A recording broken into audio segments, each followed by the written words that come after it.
ఓం శాంతి. ఈరోజు మురళి డేట్ 3/7/2025. బాబా చెప్తున్నారు, మధురమైన పిల్లలు, ఈ అనంతమైన నాటకంలో మీరు అద్భుతమైన పాత్రధారులు. ఇది అనాది నాటకం. ఇందులో ఎలాంటి మార్పులు జరగవు.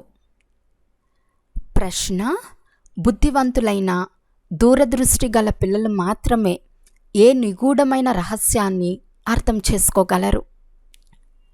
జవాబు: మూలవతనం నుండి పూర్తి సృష్టి చక్రపు ఆది మధ్యాంతాల గుహ్య రహస్యం ఏదైతే ఉందో దాన్ని దూరదృష్టి కలిగిన పిల్లలు మాత్రమే అర్థం చేసుకోగలరు. బీజము వృక్షంలా పూర్తి జ్ఞానం వారి బుద్ధిలో ఉంటుంది. ఈ అనంతమైన నాటకంలో ఆత్మరూపీ పాత్రధారి ఏదైతే శరీరాన్ని ధరించి పాత్ర అభినయిస్తూ ఉందో అది సత్యుగం నుండి కలియుగం వరకు పాత్రను అభినయించాలి. ఏ పాత్రధారి కూడా మధ్యలో వాపస్ వెళ్ళలేరు. పాట: మీరు నిద్రపోయి రాత్రిని పోగొట్టుకున్నారు. ఓం శాంతి. ఈ పాటను పిల్లలు విన్నారు. ఇందులో కొన్ని పదాలు రైట్, కొన్ని పదాలు తప్పుగా కూడా ఉన్నాయి. సుఖంలో అయితే స్మరణ చేరు, దుఃఖం కూడా తప్పకుండా రానే రావాలి. దుఃఖం ఉన్నప్పుడే సుఖంని ఇచ్చేందుకు తండ్రి రావాల్సి వచ్చింది. ఇప్పుడు మనం సుఖధామం కొరకు చదువుతున్నామని మధురాతి మధురమైన పిల్లలకు తెలుసు. శాంతిధామం తర్వాత సుఖధామం. మొదట ముక్తి, తర్వాత జీవన్ముక్తి. శాంతిధామం మన ఇల్లు. అక్కడ ఏ పాత్రను అభినయించటం జరగదు. పాత్రధారులు ఇంటికి వెళ్ళిపోతారు. అక్కడ ఏ పాత్రను అభినయించరు. పాత్రను స్టేజ్ పైన అభినయిస్తారు. అలా ఇది కూడా నాటక రంగమే. హద్దులోని నాటకం ఎలా ఉంటుందో అలాగే ఇది అనంతమైన నాటకం. దీని ఆది మధ్యాంత రహస్యాలను తండ్రి తప్ప వేరెవ్వరూ అర్థం చేయించలేరు. వాస్తవానికి ఈ యాత్ర లేక యుద్ధము అనే శబ్దం కేవలం అర్థం చేయించేందుకే ఉపయోగపడుతుంది. ఇందులో యుద్ధం మొదలైనవేవీ లేవు. యాత్ర అను శబ్దం కూడా ఉంది. మిగిలింది స్మృతి. స్మృతి చేస్తూ చేస్తూ పావనంగా అవుతారు. ఈ యాత్ర ఇక్కడే పూర్తి కూడా అవుతుంది. ఎక్కడికి వెళ్ళనవసరం లేదు. పావనంగా అయి మన ఇంటికి వెళ్ళాలని పిల్లలకు అర్థం చేయించబడింది. అపవిత్రులు వెళ్ళలేరు. స్వయాన్ని ఆత్మగా భావించాలి. ఆత్మనైనా నాలో పూర్తి చక్రంలోని పాత్ర ఉంది. ఇప్పుడు ఆ పాత్ర పూర్తి అయింది. నన్ను స్మృతి చేయండి తండ్రి చాలా సులభమైన సలహాను ఇస్తున్నారు. పోతే మీరు ఇక్కడే కూర్చుని ఉన్నారు, ఎక్కడికి వెళ్ళరు. నన్ను స్మృతి చేస్తే పావనంగా అవుతారని తండ్రి వచ్చి చెప్తున్నారు. ఏ యుద్ధమూ లేదు. స్వయాన్ని తమోప్రధానం నుండి సతోప్రధానంగా చేసుకోవాలి. మాయపై విషయం పొందాలి. 84 జన్మల చక్రం పూర్తి అవ్వాలి. భారతదేశం సతోప్రధానంగా ఉండేదని పిల్లలకు తెలుసు. అందులో తప్పకుండా మనుషులే ఉంటారు. భూమి మారదు. సతోప్రధానంగా ఉండే మనం తమోప్రధానంగా అయ్యామని మళ్ళీ సతోప్రధానంగా అవ్వాలని మీకిప్పుడు తెలుసు. మీరు వచ్చి మమ్మల్ని పతితుల నుండి పావనంగా చేయమని మనుషులు పిలుస్తారు. కానీ వారెవరు, ఎలా వస్తారు అని ఎవ్వరికీ ఏమీ తెలియదు. ఇప్పుడు బాబా మిమ్మల్ని వివేకవంతులుగా చేశారు. మీరు ఎంత ఉన్నత పదవిని పొందుతారు. ఇక్కడి శ్రీమంతుల కన్నా అక్కడి పేదవారు కూడా శ్రేష్టమైన వారిగా ఉంటారు. భలే ఎంత గొప్ప గొప్ప రాజులుండేవారు, చాలా ధనం ఉండేది, అయినా వికారులే కదా. వీరికంటే అక్కడి సాధారణ ప్రజలు కూడా చాలా ఉన్నతంగా ఉంటారు. బాబా వ్యత్యాసాన్ని తెలియచేస్తున్నారు. రావణుని నీడ పడటంతో పతితులుగా అవుతారు. స్వయాన్ని పతితులమని చెప్పుకుంటూ నిర్వీకారి దేవతల ముందుకు వెళ్ళి తల వంచి నమస్కరిస్తారు. ఇక్కడ తండ్రి వచ్చి తక్షణమే ఉన్నతంగా చేస్తారు. ఒక్క సెకండ్ మాటే. ఇప్పుడు తండ్రి జ్ఞాన 3వ నేత్రంను ఇచ్చారు. మీరు దూరదృష్టి గలవారిగా అవుతారు. పైన ఉన్న మూలవతనం నుండి పూర్తి డ్రామా చక్రమంతా మీ బుద్ధిలో ఉంది. హద్దులోని డ్రామాను చూసి వచ్చి ఏమేం చూసి వచ్చారో వినిపిస్తారు కదా. బుద్ధిలో నిండి ఉంటుంది కనుక దాన్ని వర్ణన చేస్తారు. ఆత్మలో నింపుకుని వస్తారు. తర్వాత అందరికీ తెలియచేస్తారు. కానీ ఇవి బేహద్ విషయాలు. ఈ బేహద్ డ్రామా ఆది మధ్యాంతాల రహస్యం పిల్లలైన మీ బుద్ధిలో ఉండాలి. ఇది పునరావృతం అవుతూ ఉంటుంది. ఆ హద్దు నాటకంలో ఒక్క పాత్రధారి వెళ్ళిపోతే వారికి బదులుగా ఇంకొకరు రావచ్చు. ఎవరికైనా అనారోగ్యం కలిగినప్పుడు వారికి బదులు మరొకరిని చేర్చుకుంటారు. ఇది చైతన్యమైన డ్రామా. ఇందులో కొద్దిగా కూడా మార్పులు చేర్పులు ఉండవు. మనము ఆత్మలమని, ఇది శరీర రూపీ వస్త్రమని, దీనిని ధరించి మనం బహురూపీ పాత్రను అభినయిస్తామని మీకు తెలుసు. నామరూప దేశ కాలాలు పోలికలు మార్పు చెందుతూ ఉంటాయి. పాత్రధారులకు తమ పాత్ర గురించి తెలిసి ఉంటుంది కదా. తండ్రి పిల్లలైన మీకు ఈ చక్రం యొక్క రహస్యాన్ని అర్థం చేయిస్తారు. సత్యుగం నుండి కల్యుగం వరకు వచ్చి వాపస్ వెళ్తారు. మళ్ళీ కొత్తగా వచ్చి పాత్రను అభినయిస్తారు. దీని వివరం అర్థం చేయించేందుకు సమయం పడుతుంది. బీజంలో భలే జ్ఞానం ఉంది, అయినా అర్థం చేయించేందుకు సమయం పడుతుంది కదా. మీ బుద్ధిలో పూర్తి బీజము వృక్షంల రహస్యం ఉంది. అయినా ఎవరైతే మంచి వివేకవంతులుగా ఉంటారో వారే దీని బీజం పైన ఉందని, దీని ఉత్పత్తి పాలనా సంహారాలు ఎలా జరుగుతాయో అర్థం చేసుకుంటారు.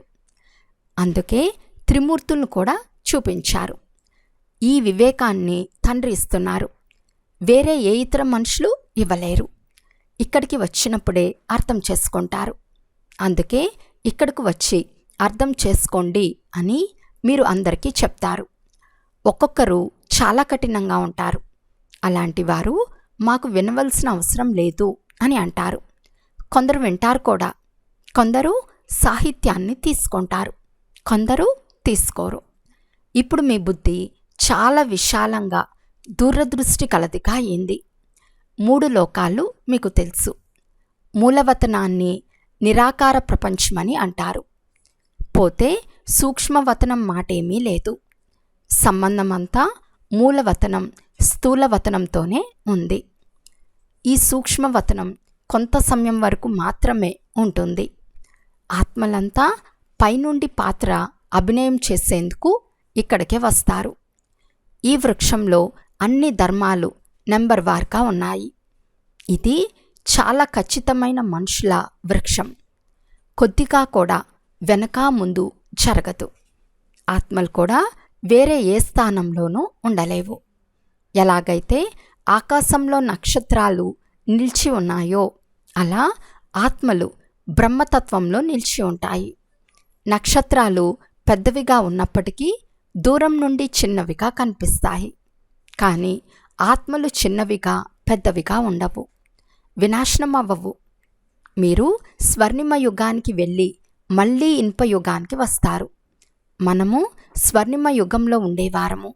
ఇప్పుడు ఇనుప యుగానికి వచ్చామని పిల్లలైన మీకు తెలుసు. ఇక్కడ ఏ విలువ లేదు.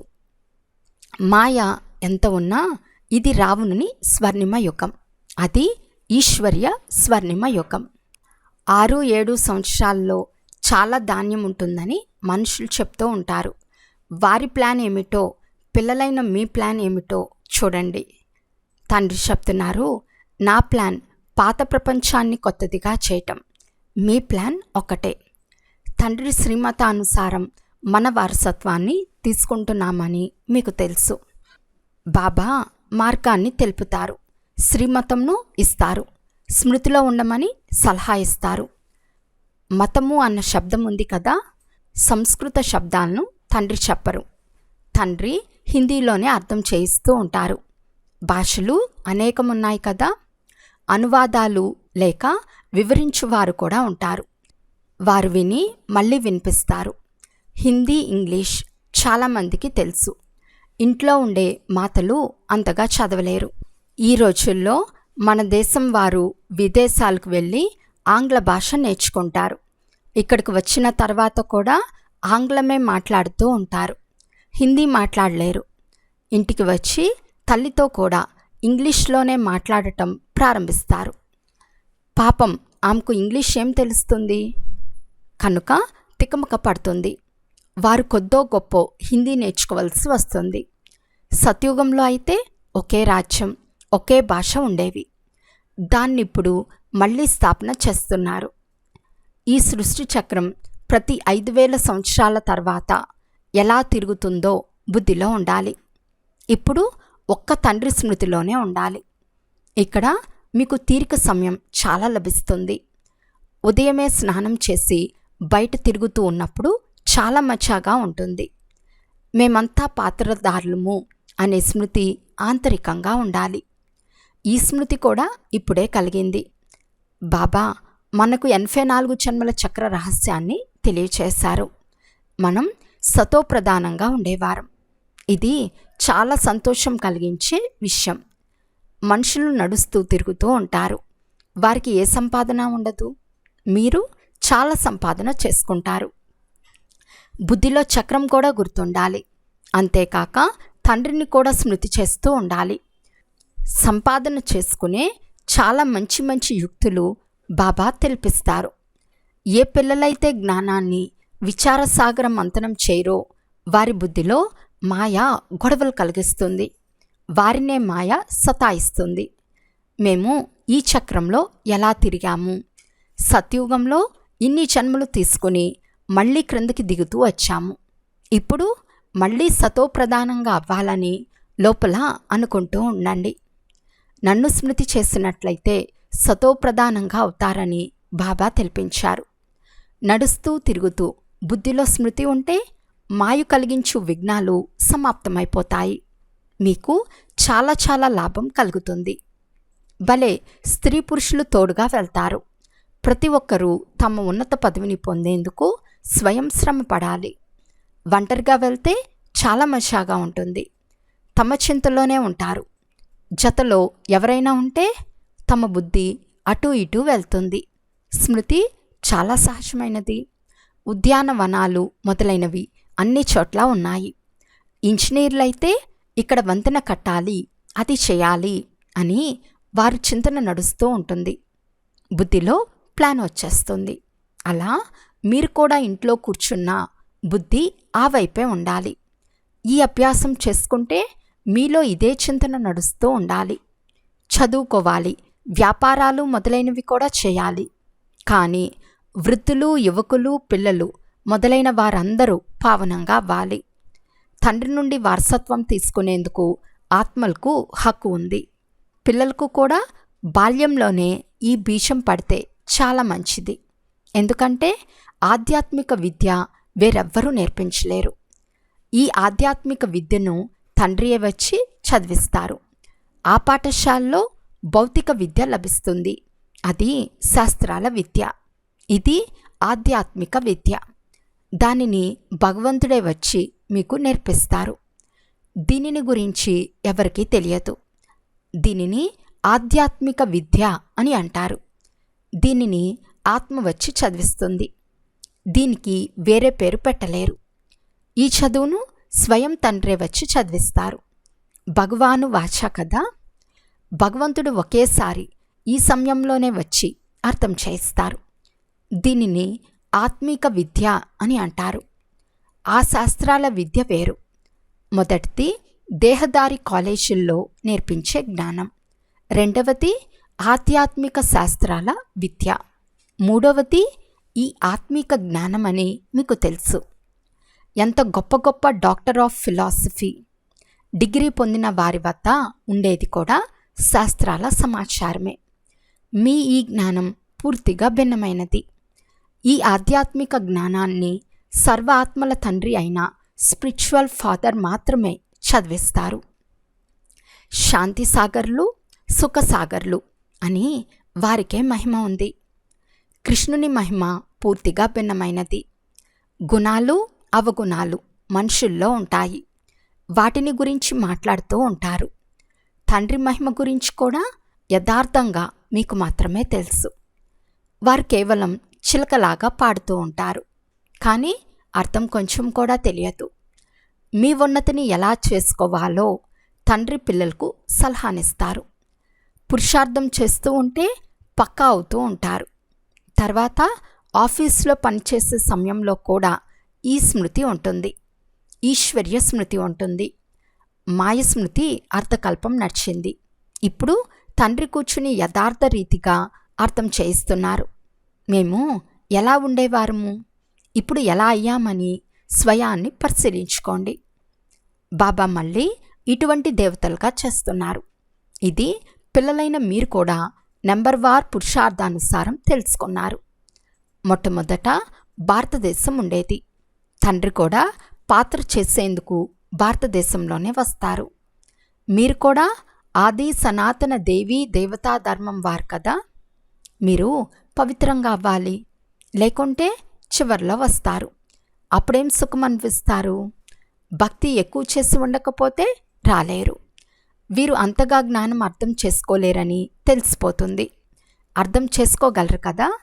చాలా శ్రమ పడతారు, అయినా ఎవరో అరుదుగా వెలువడతారు. కానీ అలసిపోరాదు. శ్రమ అయితే చేయాలి. శ్రమ పడకుండా ఏమీ లభించదు. ప్రజలైతే తయారవుతూ ఉంటారు. పిల్లలు, మిమ్మల్ని మీరు ఉన్నతి చేసుకోవాలి అంటే ఉదయమే స్నానం మొదలైనవి చేసి ఏకాంతంలో వెళ్ళి తిరగండి, లేక కూర్చోండి అని బాబా యుక్తిని తెలియచేస్తారు. నడవటం ఆరోగ్యం కొరకు కూడా మంచిదే. బాబా కూడా గుర్తుకొస్తారు. డ్రామా రహస్యం కూడా బుద్ధిలో ఉంటుంది.